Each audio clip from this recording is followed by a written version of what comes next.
Чогулта албай атабыз. 12.000 доллар дешкен. Жазбаган жерим калган жок, барбаган жерим калган жок. Интернетте баарын эле жазып атам, бирок мындай толук акча чогулбай атат. Арам 120.000 сом чогулду. Ал жетпейт кызым дарылаганга.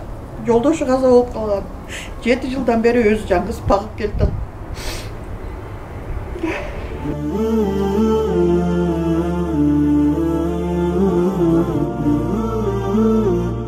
Ассаламу алейкум, мусулман бир туугандар, карман оразыңыздар кабыл болсун. Ыйык Рамазан айында кылган ихсан садакаларыңыздар кабыл болсун. Биз Өмүр Дара кайрымдуулук уюму аз камсыз болгон үй бүлөлөрдү аз да болсо көңүлүн көтөрүп коелук. Ушундай 10 үй бүлөгө Рамазан пакетин жасаганбыз. Ушуларды өз ээлерине тапшырып, аманатыңыздарды өз дарегине жеткирип атабыз. Алган колдон берген кол бийик турат демекчи, кел андыктан бир кол бир күч бололук. Алган эмес, берүүчү колдордон бололук. Баарыңыздарды жакшылыкка чакырып, ушундай ихсандарды берүүгө чакырып өтөбүз.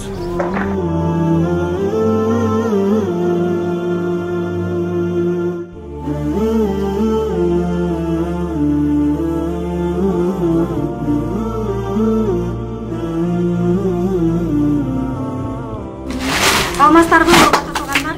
Биз Өмүр Дара кайрымдуулук уюму кезектеги кайрымдуулук иш-чарабызды баштадык. Бүгүн ыйык Рамазан айынын урматына буюрса, азыр биринчи үй бүлөгө тапшыруу алдындабыз.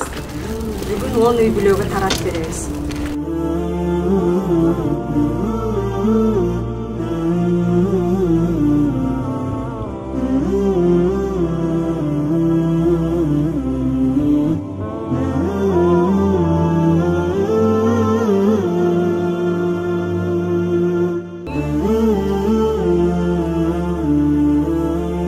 Урматтуу жамаат, кантка 2 үй бүлөгө азык-түлүк оокаттарын салып жатабыз. Бул жерде 1 мешоктон 10 килограммдан картошка, 5 килограмм сабиз, 5 килограмм пияз, жана ошондой эле 3 килограммдан эт, 5 килограммдан макарон, жана ошондой эле майда чүйдө азыктар салып жатабыз.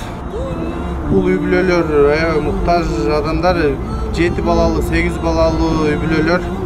Баарыңыздарды ыйык Рамазан айында ушундай муктаждарга жардам берүүгө чакырып өтөбүз. Баарыңыздардын Рамазан айыңыздар куттуу болсун, карман оразыңыздар кабыл болсун.